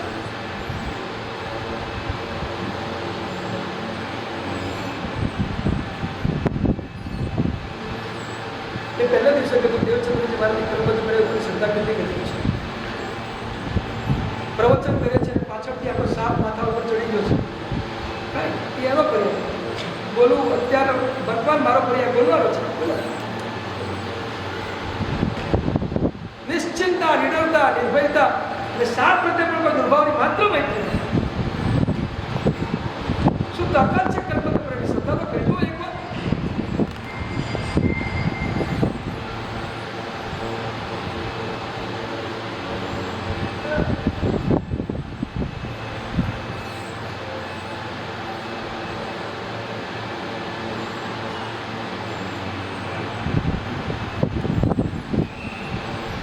દ્રવ્યાનો યોગ શું કરો છો ને શું નથી કરી શકતા એ દ્રવ્યાનો યોગની વિચારણા છે. શું કરો છો ને શું નથી કરી શકતા એ દ્રવ્યાનો યોગની વિચારણા છે. શું કરવું જોઈએ ને શું ન કરવું જોઈએ, શું ખાવું જોઈએ ને શું ન ખાવું જોઈએ, આ ચરણાનો યોગની વિચારણા છે.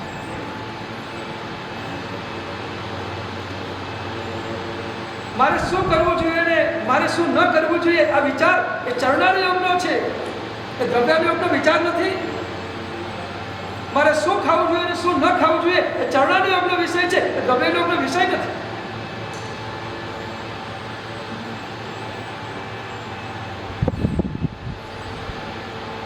પ્રવૃત્ત્યાત્મક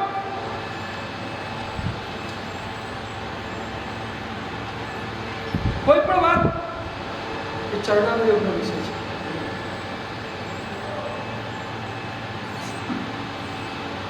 શું કરો છો ને શું ન કરી શકાય બસ એ દ્રવ્યનો યોગનો વિષય છે. પરમાં તું કાંઈ કરી શકતો નથી, આ દ્રવ્યનો યોગનો વિષય છે. અને સોમાં તું બધું કરી શકે છે, આ વિષય દ્રવ્યનો યોગ છે. બસ સાચું કહું તો સોમાં કંઈ કરવા જેવું નથી ને પરમાં તું કંઈ કરી શકતો નથી, આ નામ પૂર્ણ અધ્યાત્મ છે.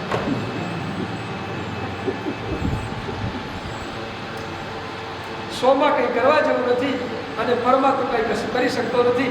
બસ આટલી વાત જો આવી જાય આત્માનું બુદ્ધિ સહેલું છે, બહુ સહેલું છે. હા, કંઈ ન કરવાનું નામ પુરુષાર્થ નહીં, બધું જોવું એનું નામ પુરુષાર્થ. માત્ર જોવું એ જ પુરુષાર્થ છે. 12.5 વર્ષ સુધી પ્રભુએ આ જ સાધના કરી છે, માત્ર જોવાનો પુરુષાર્થ છે, કંઈ કરવાનો પુરુષાર્થ છે જ નહીં.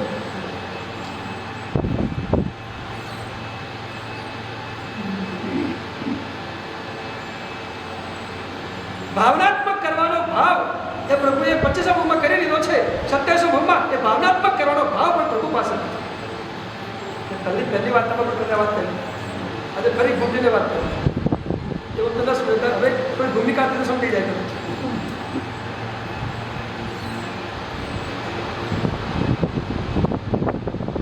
કંઈ ન કરવું એ પણ સ્વભાવ છે અને બધું જોવું એ પણ સ્વભાવ છે. બસ જોયા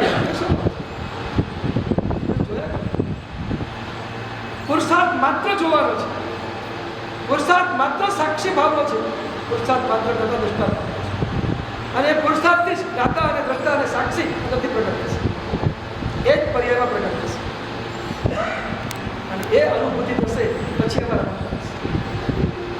પહેલા અનુભૂતિ પછી રમણતા, રમણતા પહેલા ક્યારે ના આવે, અનુભૂતિ પછી જ રમણતા. પેલું ચોથું ગ્રસ્ત આવે પછી સાતમું આવે. અનુભૂતિ એ ચોથું છે, રમણતા એ સાતમું છે.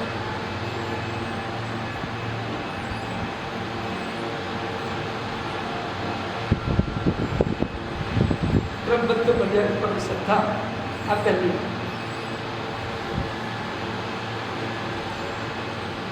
નિષ્ક્રિય ન બનાવી દે, નિષ્ક્રિય ન બનાવી દે.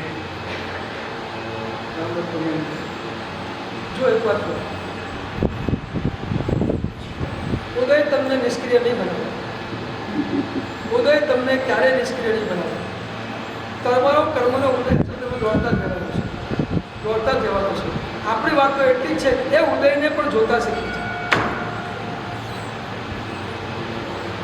ઉદય બંધ નહીં થાય. એક વસ્તુ યાદ રાખજો,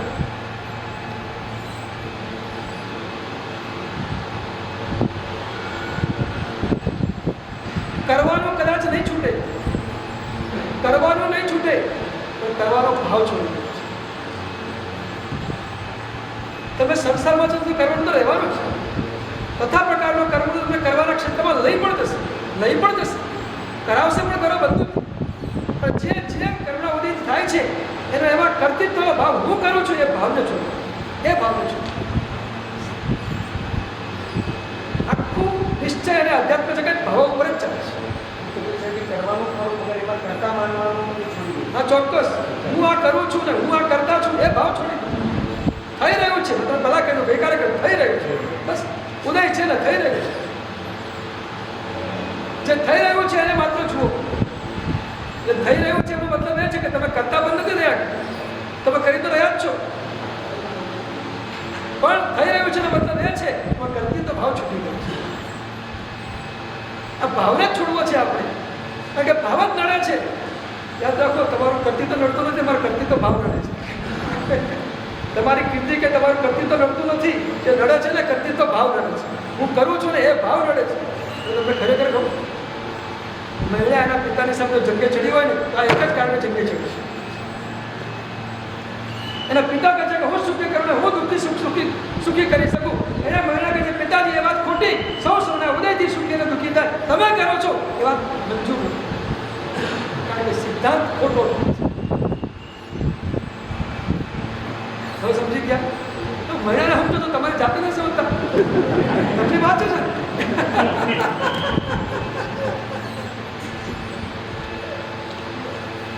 મહિલાની વાત તો તમે સમજી ગયા બરાબર કે મહિલા સાચી છે, તો પછી તમે એમાં જાઓ ને મહિલા સાચી છે. આટલું તો કરવાનું છે, બીજું કરવાનું છે શું? મહિલા પિતાની સામે લડતી હતી, તમે તમારા વિભાવની સામે લડો. હું સુખી કરું, હું દુઃખી કરું, હું કંઈ કરું છું, આજે વિભાવ છે, લડો એની સામે. તું કંઈ કરતો જ નથી, શાંતિની વાત, ચૂપચાપ બેસ.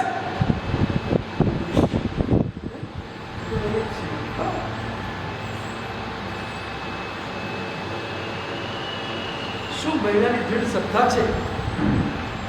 પરમાં કંઈ ન કરી શકવા ઉપરના ભાવની જે દૃઢ શ્રદ્ધા મહિલામાં પડેલી છે, અને એ દૃઢ શ્રદ્ધાના કારણે મહિલા આટલો પિતાની સામે ભરી સભામાં વાદ વિવાદ કરી છે. એક વાત બતાવો, સૈદ્ધાંતિક ચર્ચા હતી ને ત્યારે મહિલાએ ભરી સભામાં પિતાની સામે બરાબર ટક્કર લીધી અને ચર્ચા કરી, અને પિતાની કોઈ વાત માનવા તૈયાર નહીં, સ્વીકારો તૈયાર નહીં, તસ્થી મસ્ત થઈ ગઈ. એ જ મહિલાને જ્યારે એના પિતાએ એને કીધું તું મારી વાત માનતી નથી, તું એમ કહે છે ને કે કર્મથી સુખી ને દુઃખી, તો લે તારા કર્મ ત્યાં કોઢિયો વ્યક્તિ આવે છે, હાથ પકડે હું તને એને પરણાવી દઉં છું, લઈ. આવી જ્યારે આજ્ઞા કરીને ત્યારે મહિલાએ એક ક્ષણનો વિલંબ કર્યા વિના, કોઈ પણ જાતનો વિચાર વિના ધડાકીને હાથ પકડી. એ વખતે પિતાની આજ્ઞાનો સ્વીકાર પેલી વાતમાં પિતાની વાતનો સ્વીકાર કર્યો. આ બે વચ્ચે આટલું અંતર છે. મહિલાના જીવનમાં થોડી જ ક્ષણોમાં આ બે વાત ઘટિત થઈ છે. પહેલા ચર્ચા કરી અને પછી સ્વીકારી લીધી. કેમ? તો ત્યાં સ્વીકારી લીધું તો શું વાંધો? સિદ્ધાંતની વાત હતી. ત્યાં સિદ્ધાંતની વાત, ત્યાં એને સિદ્ધાંતની વાત, પ્રભુના સિદ્ધાંતની વાત હતી, એટલે એ સ્વીકારવા માટે તૈયાર નથી. અને અહીંયા જે વાત હતી પોતાના અંગત જીવનની. તો મારા અંગત જીવન માટે તો મારા પિતા મારા માટે શિરમોર છે, એમની આજ્ઞા એ મારા માટે પ્રાણ સમાન છે. જે આજ્ઞા કરે સ્વીકારી લો, કારણ કે મારા પિતાનો મારા ઉપર ઉપકાર છે, અધિકાર એમનો છે મારા ઉપરનો, જે કે સ્વીકારી લો. આ વાત મળ્યા પછી બાહ્ય જીવનમાં મારા પિતા મારા માટે સર્વસ્વ છે, એ જે કે એ મારા માટે મંજૂર છે, સ્વીકારે. સૈદ્ધાંતિક વાત આવે ત્યાં પરમ પિતા પરમેશ્વર એ મારા માટે સર્વસ્વ છે, ત્યાં બીજાની વાત હું નહીં છું.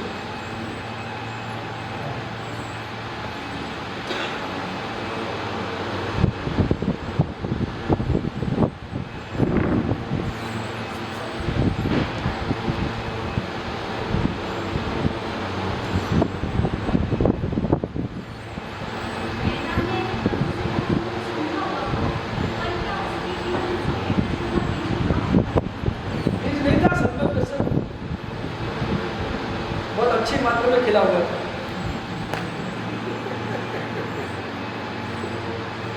महिला सम्यक दृष्टि थी, निर्मल सम्यक दर्शन था महिला के पास.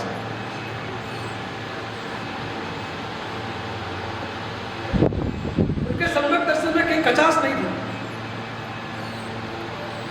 ज्वलंत सम्यक दर्शन था उनका. ये सब प्रसंग सम्यक दर्शन का परिचय है.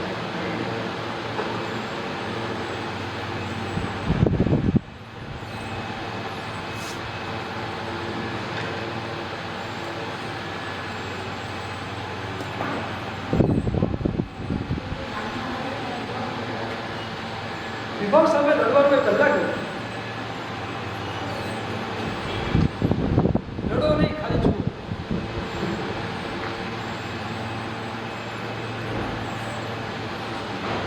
સંઘર્ષ એ વિજયનું સૂત્ર નથી, સાક્ષી બનવું એ વિજયનું સૂત્ર છે. ઘટના ઉપર વિજય પ્રાપ્ત કરવો હોય તો સંઘર્ષથી નહીં, સાક્ષી બનીને વિજય પ્રાપ્ત કરવો. બનશો તો ઘટના ઉપર વિજય પ્રાપ્ત થઈ જશે. સંઘર્ષ કરશો તો ઘટના એ નહીં તો બીજી ફરી પાછી ચાલુ રહેશે. ઘટનાઓનું પૂર્ણ વિરામ સાક્ષીથી આવે છે. ઘટનાનું પૂર્ણ વિરામ ઘટના સાથે સંઘર્ષ કરવાથી નથી આવતું.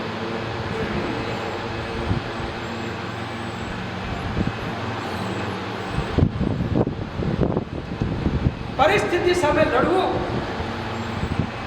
એ રૌદ્ર ધ્યાન છે અને પરિસ્થિતિને માત્ર જોવી એ ધર્મ છે. જુઓ, તમે પ્રભુ જાણ કરીને જઈશો દેખતા હો ના.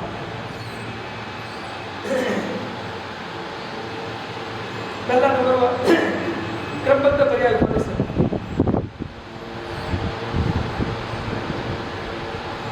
બીજા નંબરમાં વર્તમાનમાં રહેવાનો પ્રયત્ન કરો. તેને ગાધા દ્રષ્ટામાં રહેવું છે અને વર્તમાનમાં રહેવું છે. ન ભૂતકાળમાં જાઓ ન ભવિષ્યની કલ્પનામાં જાઓ.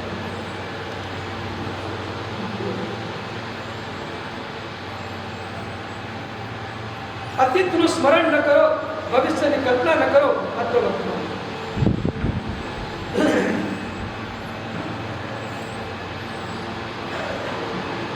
ભૂતકાળ સ્વપ્ન છે, ભવિષ્યકાળ કલ્પના છે અને વર્તમાન કાળ આપણો પોતાનો છે. અને જે વર્તમાન કાળ આપણો પોતાનો છે એ વર્તમાન કાળમાં આત્માનુભૂતિ કરવી એ જ વર્તમાન કાળની સાર્થકતા છે. જે વર્તમાન કાળ આપણો પોતાનો છે એ વર્તમાન કાળમાં આત્માનુભૂતિ કરવી એ જ વર્તમાન કાળની સાર્થકતા છે.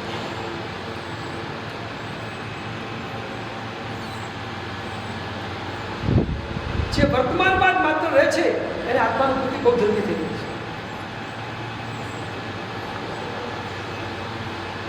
જ્ઞાતા દ્રષ્ટામાં રહેવા માટે કે ટકવા માટે વર્તમાનમાં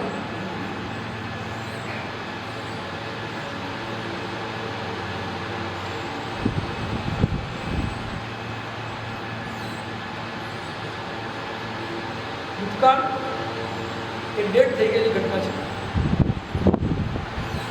ભૂતકાળનું સ્મરણ કરવું ડેડ બોડીને ઉચકીને ચાલે. તો નનામી ક્યાં સુધી ઉચકીને ચાલશે? ક્યાંક તો સ્મશાન આવે કે ના આવે?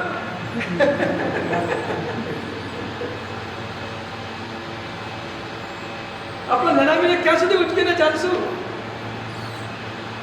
ક્યાંક તો સ્મશાન લાવો, ક્યાંક તો સ્મશાનમાં એને છોડી દો.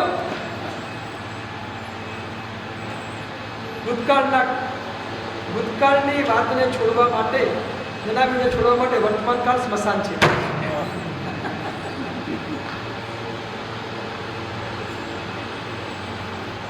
વર્તમાન કાળમાં રહો, બસ પતી ગયું. ભૂતકાળ ગયો. જે ડેર થઈ ગયો એને ક્યાં સુધી ઉચકીને ચાલો? તો ખબર નહીં, આપણે છોડી શકતા નથી. આપણે ભૂતકાળના સ્મરણમાં જ રહીએ છીએ. મોટે ભાગ આપણામાં તમે તમારા વિચાર પણ લાગશે કે ખરેખર તમે વર્તમાનમાં કેટલો સમય રહો છો. તો જે એક પ્રશ્ન છે. મોટે ભાગે કાં તો ભૂતકાળમાં રહીશું, કાં તો ભવિષ્યકાળમાં. વર્તમાનમાં તો રહી શકતા જ નથી.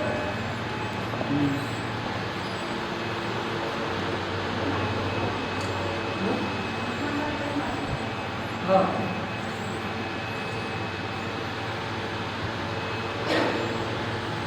કર્તૃત્વમાંથી નીકળી જાઓ, મમત્વમાંથી નીકળી જાઓ, વર્તમાનમાં રહી શકશો.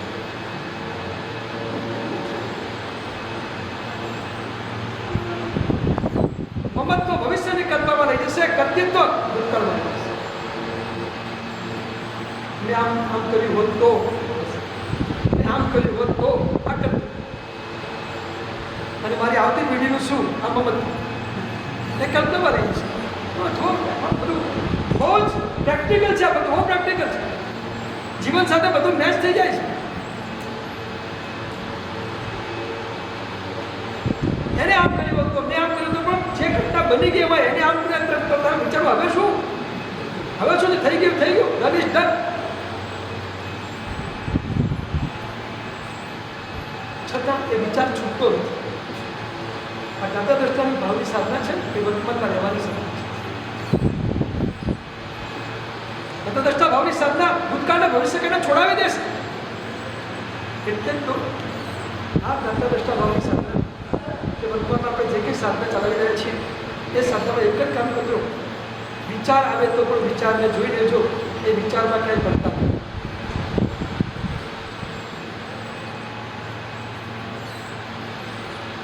ચાહે ભૂતકાળનો વિચાર હોય કે ચાહે ભવિષ્યકાળનો વિચાર હોય.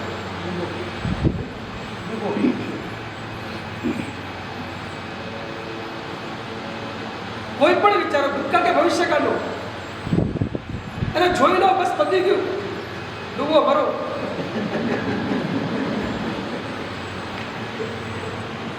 સૂત્રો બહુ મજાના છે ખરેખર. આમ તમને સ્પર્શિત અને આપણને હૃદયમાં લાગી જાય. થોડા સૂત્રો પકડાઈ જશે ને, આ સિદ્ધિની સાર્થકતાને સફળતા છે ખરેખર.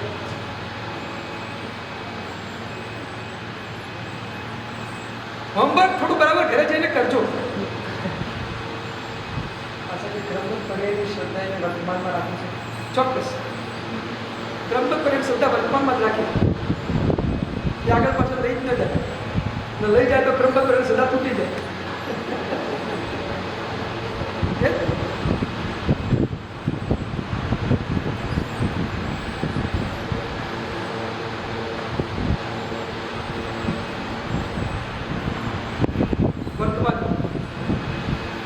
નાગાર્જુન નામનો એક સંન્યાસી જંગલમાંથી પસાર થયો.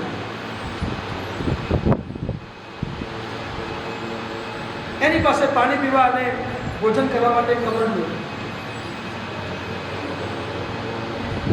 કોઈ ઉદાર ભક્તિ આપ્યું હતું, કમંડલું સારું હતું, ક્વોલિટી સારી હતી, સોનાનું હતું, ઉપર બધું લગાવેલું હતું, હીરા ડાયમંડ આપ્યું. અને જંગલમાં એક ચોરે આ દૃશ્ય જોયું, કમંડલું બહુ મસ્ત છે. એ સૌથી પાછળ લાગી કે સેવા કરવાનું તો કમંડલું લેવાનું. સાંજ પડી, રાત પડી, એક જીર્ણ શીર્ણ મંદિર આવ્યું. સંત જઈશું, દરવાજા કઈ નહીં, અંદર જઈશું. કમંડલું બાજુ મૂકી દે. ગમે તેટલું કિંમતી છે પણ એની કિંમત એમને ક્યાંય સ્પર્શતી નથી. બાજુ મૂકી પેલા ચોરને તો હાથ જોઈતું હતું, સુઈ ગયા એટલે લઈને ભાગી. સવારે સૌનું ત્યારે જોયું તો કમંડલું નથી તો નથી કઈ જોઈ લીધું પછી એનો કોઈ વિચાર નહીં, વિકલ્પ નહીં, કાંઈ. કારણ કે એમને ખબર છે કે આ કમંડલની જરૂર મારે 12 વાગે કરવું છે, જેની જરૂર 12 વાગે છે અને વિચાર અત્યારે કરીને શું કામ છે.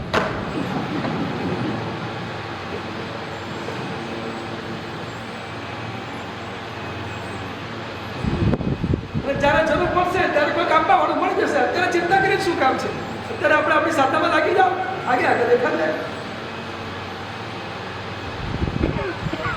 જ્યારે એનો વર્તમાન આવશે ત્યારે મળી જશે. નહીં મળે તો પણ શું છે, નહીં મળે તો કઈ નહીં, ચાલશે. કોઈ વિકલ્પ નથી, ગયું એનો કોઈ વિકલ્પ જ નથી. અત્યારે મારે વર્તમાન બગાડવું નહીં, ગયું એને યાદ કરી. આપણે શું કરીએ ખબર છે? બધી જૂની ઘટનાને અત્યારે વર્તમાન કાળને બગાડી જ નાખીએ છીએ. જે વર્તમાન આત્માનો બુદ્ધિ માટે ઉપયોગમાં લેવાનો છે એ વર્તમાનના ભૂતકાળના સ્મરણમાં જઈને આપણે બધો બગાડી નાખવાનો કામ. આજ સુધીમાં આપણે વર્તમાન બગાડ્યો જ છે.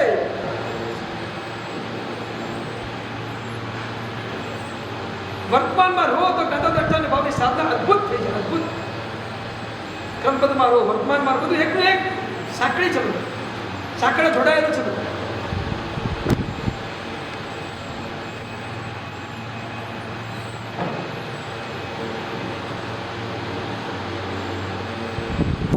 એક દેશનો એક મંત્રી પોતાના મિત્ર વર્તુળ અને પરિવારની સાથે ક્યાંક દૂર જઈને એના જન્મદિવસની ઉજવણી ચાલી. જન્મદિવસ અને લોકો નાચ ગાનમાં અને મસ્તીમાં પડ્યા હતા. અને એક સંદેશ આવ્યો, એ મંત્રી પર એક સંદેશ આવ્યો કે આ તારીખે આટલા વાગે તમને ફાંસીની સજા ફટકારવામાં આવે છે. આ તારીખે આટલા વાગે ફાંસી ચક્ર ફટકારવામાં આવે છે. સાંભળી લેજો. મંત્રીએ સાંભળી, નાચવાનું ચાલુ. બધાની જોડે મસ્તી ચાલુ. એ કે છે એ તારીખ અને સમય આવે તેમાં અત્યારથી ચિંતા કરીને શું કામ છે? મજા કરો અત્યારે. દુઃખ આવે પેલા દુઃખની ચિંતા કરીને એને ભોગવવામાં ઉતરી જાય. શું કામ છે અત્યારે ચિંતા કરી? આવશે ત્યારે થઈ જશે, જે આવશે. જે ભવિષ્યકાળ છે એને વર્તમાન કાળમાં લઈને પકડીને મારે બેસીને શું કામ છે? થઈ પડશે.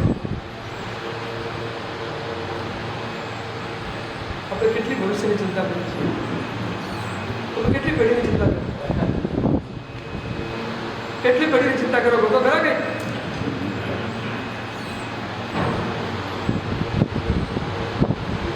બહાર નીકળો, બહાર આ બધામાંથી બહાર નીકળો. ખરેખર જો આત્મસાધના કરવી છે તો બધામાંથી બહાર નીકળવું પડશે. પરમાથી બહાર નહીં નીકળો ત્યાં સુધી આત્મસાધના સાચી થતી જ નથી. અને ભૂતકાળ અને ભવિષ્યકાળનું જે કંઈ છે એ બધું પર સાથે સંબંધિત છે, સ્વ સાથે કઈ સંબંધિત? સ્વને શું લેવા દેવા છે ભૂતકાળ અને ભવિષ્યકાળ? સ્વને તો વર્તમાન કાળ સાથે લેવા દેવા. વર્તમાન કાળમાં રહો એટલે સ્વની સાધના થઈ જાય. ભૂતકાળ અને ભવિષ્યકાળમાં જાઓ એટલે પરની વાત શરૂ થઈ. બહુ સીધી સાધી વાત છે અને એ જ ચાલે છે.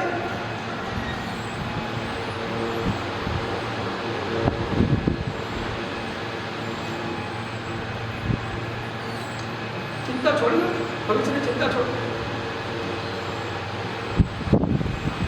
ભૂતકાળનું સ્મરણ છોડી દો. જે થઈ ગયું છે એને ઉપાડીને ચાલો અને હવે પછી જે આવવાનું છે એની અત્યારથી કલ્પના કરો. બે વસ્તુ છે. જે હવે પછી આવવાનું છે તો ઉદયને અનુસાર જે આવવાનું છે કલ્પના કરીને શું કામ છે?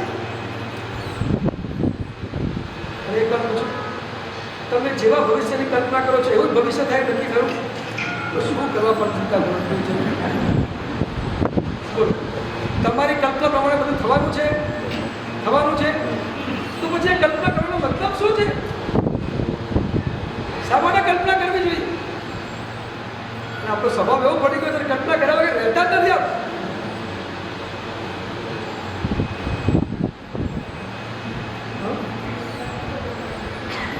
શું શેનો પુરુષાર્થ?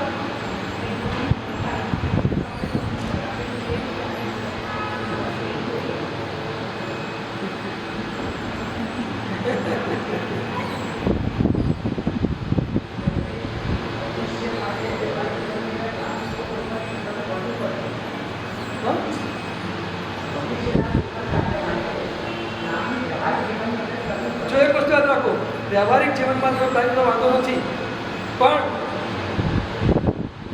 એ ભવિષ્યની બધી કલ્પના કરીને તમે વર્તમાન કાળને બહુ ડાકું બગાડો.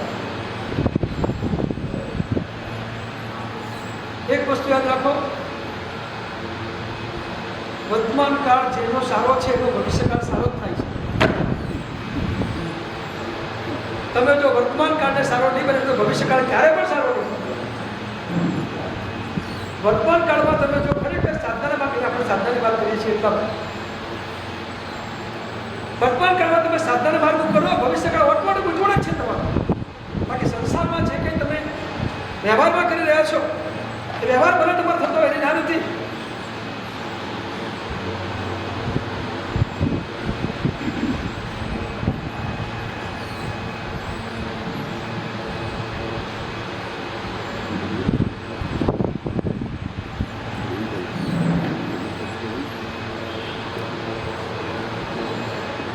ફ્યુચરનું પ્લાનિંગ તમે વ્યવહારથી ભલે કરો,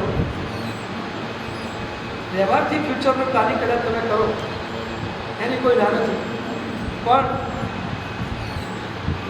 એ પ્લાનિંગ પ્રમાણે કદાચ કંઈ ન થાય ને એ વખતે વર્તમાનમાં રહેજો.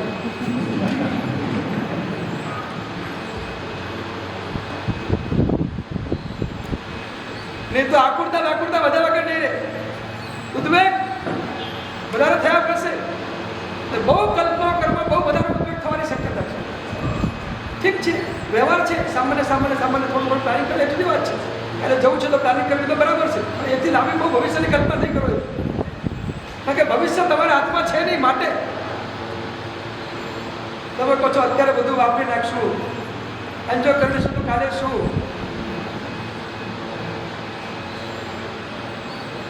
ફરી કહી દઉં, બધું વાપરવું તમારા હાથમાં નથી ને બધું એન્જોય કરવું એ પણ તમારા હાથમાં નથી.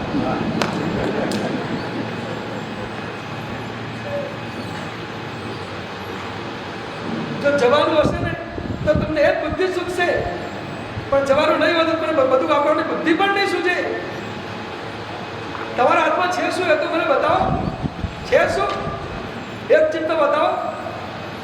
તમારો સંસાર તમારા હાથમાં નથી. તમે માનો છો તમારા હાથમાં છે, તમારા હાથમાં કંઈ નથી.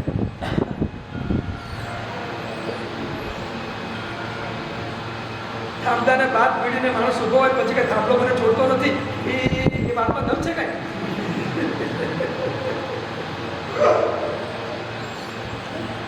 કઈ નથી. ઠીક છે, પુરસાદ કરો કે જે કંઈ કરો તે પણ એક વસ્તુ યાદ રાખજો કે આ ભવિષ્ય આપણા હાથમાં કંઈ છે. આટલું તો મગજમાં કમસે કમ જે છે એ વર્તમાન તમારા, આ ક્ષણ તમારા હાથમાં છે. એક ક્ષણનો ઉપયોગ કરી લો, પછી બીજી ક્ષણનો ઉપયોગ કરજો, પણ પછી ભવિષ્યકાળની કોઈ કલ્પના લાંબી કરશો. વ્યવહાર છૂટી જશે.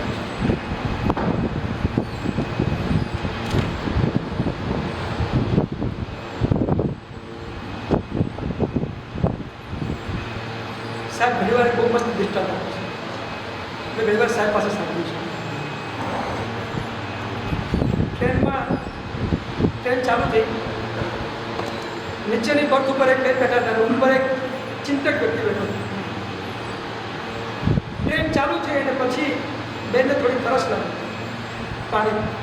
એમની પાસે વોટર બેગ કંઈ હતું નહીં. ટ્રેન ચાલુ હતી, એ બાબા બીજે ક્યાંય પાણી મળે એટલે બેને તો બોલવાનું શરૂ કર્યું, હાય ભગવાન કેવી તરસ લાગી છે, ભગવાન કેવી તરસ, ભગવાન કેવી તરસ લાગી, કેવી તરસ લાગી છે. અને જોશ જોશથી બોલે કેવી તરસ લાગે, કેવી તરસ લાગે છે. ઉપર બેઠા પેલા ચિંતક હાથમાં એ બધા પુસ્તકનું સરસ વાંચન કરતા હતા, ડિસ્ટર્બ થતા હતા. એટલે ભાઈને થયું કે આ બેન તરસ લાગી છે, બોલ બોલ કરે છે, હું પણ ડિસ્ટર્બ થઉં છું. એના કરતાં એક કામ કરી, મારી પાસે વોટર બેગ છે પાણીની, થોડું પીવા માટે પાણી બેનને થોડું શાંત થઈ જાય, એ પણ શાંત થઈ જાય, મારું પણ વાંચનનું કામ સરસ રીતે ચાલે. એટલે બેનને વોટર બેગ આપી, બેન પાણી પીધું અને બેને પાણી પીધું. અને પેલા ચિંતકને થયું બસ હવે બધું શાંત થઈ જશે, મજા આવશે. પણ જેવું પાણી પીવાનું કામ કર્યું છે, વોટર બેગ પાછી આપી દીધી અને બોલું છું ભગવાન કેવી તરસ લાગી હતી, ભગવાન કેવી તરસ લાગી હતી. હવે આને કે શું કરવું?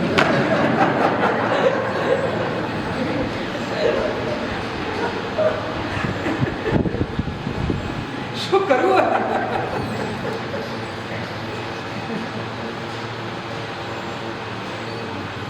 હા, ભૂતકાળનું સ્મરણ. વર્તમાનને ગુમાવી છે. સાચો કહું, વર્તમાન જાય ને આપણને પાલવે તેમ નથી. એક વસ્તુ યાદ રાખજો, ભૂતકાળ ને ભવિષ્યકાળ કરતા આપણા માટે સૌથી વધુ કિંમતી વર્તમાન કાળ છે. ફરી એક વાક્ય કહી દઉં, ચક્રવર્તીની સંપત્તિ કરતા પણ આપણને મળેલો વર્તમાન કાળ બહુ જ કિંમતી છે.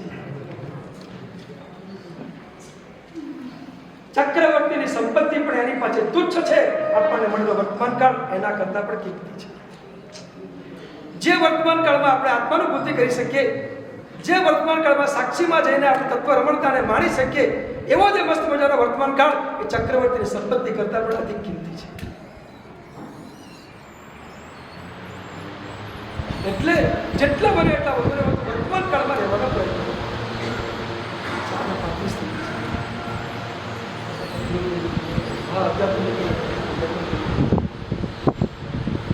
ચલો, જતા દષ્ટકોમાં રહેવા માટેની બે ટિપ્સ. ત્રીજી એક મસ્ત મજાની વાત કરી દઉં. સંયોગો ગમે તેવા આવે એ સંયોગમાં ક્યારેય પણ ઇન્વોલ્વ ન થાય. સંયોગ એટેચ થશે, એટેચ થયેલા સંયોગમાં તમે ઇન્વોલ્વ ન થાય. એટેચ થવું જુદી વાત છે ને ઇન્વોલ્વ થવું જુદી વાત છે. એટેચ થવામાં માત્ર સંપર્ક છે, ઇન્વોલ્વ થવામાં સંબંધ છે. એટેચ થવામાં માત્ર સંપર્ક છે, ઇન્વોલ્વ થવામાં સંબંધ છે. જ્યાં મારાપણાનો સંબંધ છે ત્યાં તમે ઇન્વોલ્વ થાવ છો, જ્યાં મારાપણાનો સંબંધ નથી ત્યાં ઇન્વોલ્વ થતા નથી.